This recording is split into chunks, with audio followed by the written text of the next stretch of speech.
हा बघा आमचा बबलू. हा रात्री खूप ओरडत होता. 12-1 वाजता घर त्याने पूर्ण उचलून घेतलं, इतका ओरडत होता. त्याला खायला दिलं तरी खाल्लं पिल्लं मस्त. मग दरवाजाजवळ गेला आणि मोठमोठ्याने वरडायला लागला. तर त्याला आम्ही बाहेर सोडलं. मग बबलू आमचा बाहेर गेला आणि आम्ही एक दरवाजा बंद केलता, एक सेफ्टी दार आम्ही बंद केलं होतं. आणि तर मग असं वाटलं की बबलू येईल, नेहमीप्रमाणे माव माव माव माव करन, मग आम्ही त्याला घरात घेऊ. पण झालं काय माहिती आहे का, तो आलाच नाही. बबलू आमचा आला नाही आणि आम्ही बी गेलो झोपून. त्याला काय रात्री शोधायला बी गेलो नाही. आणि मग काय सकाळ झाली तरी बबलू आला नाही. मग काय झालं, खूप मग आम्ही वैतागलो.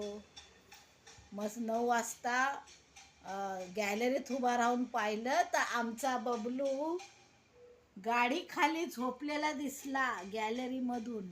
मग आम्ही धावत धावत गेलो आणि आमच्या लाडक्या बबलूला उचलून आणलं.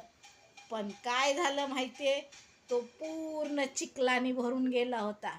त्याची अवस्था एकदम बेकार झाली होती, है ना बबलू. मग मामानी आंघोळ घातली, त्याला छान कॉटनच्या कपड्याने पुसून काढलं आणि मग त्याला खाऊ दिला.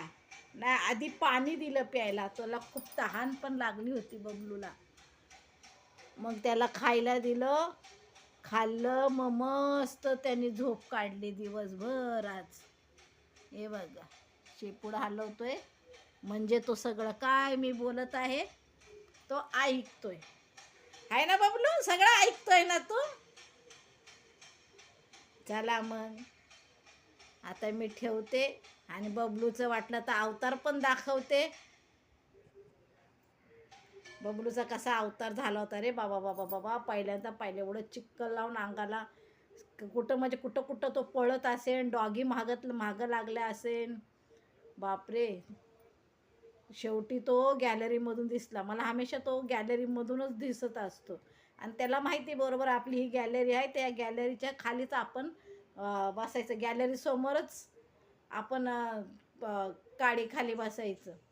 डॉगी आला, डॉगी त्याला बघतील म्हणून तो गाडी खाली बसतो. पण भीती वाटते कधी ती गाडी चालू झाली तर. त्यांनी बघितलं तर बरे, नाहीतर मग भलतंसलतं व्हायची शक्यता आहे.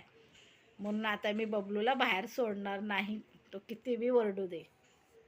तर काय करणार, आणि सोडलं तर त्याच्या मागं मागं जाईन आणि घेऊन येईन, आहे ना बबलू. बबलू ए बेटा, बघा किती गार झोपलाय, त्याला सूद नाही. बबलू एवढा थकलास का रे. हा हा व्हिडिओ आधीचा आहे, जेव्हा त्याला घरात आणलं होतं तर त्याची अशी हालत झाली होती. पूर्ण चिखल लागला होता पोटाला, हाताला, पायाला. तर आमचा लाडका बबलू अशी काही ना काही करामत करतच असतो आणि नक्कीच मी तुम्हाला दाखवण्याचा प्रयत्न करणार आहे. तर आमच्या बबलूची करामती नक्की बघा आणि व्हिडिओ आवडल्यास चॅनलला सबस्क्राईब करा. तर असा आपला बबलू घाण होऊन आला होता. नंतर त्याला छान मी आंघोळ घातली, त्याने मला आंघोळ घालून दिली आणि तो आंघोळ घालून देतो. तो तसा खूप समजदार आहे.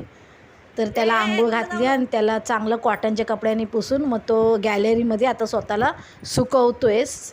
तर अशा पद्धतीने आमची बबलूची स्टोरी आहे. आवडली तर नक्की लाईक करा, शेअर करा.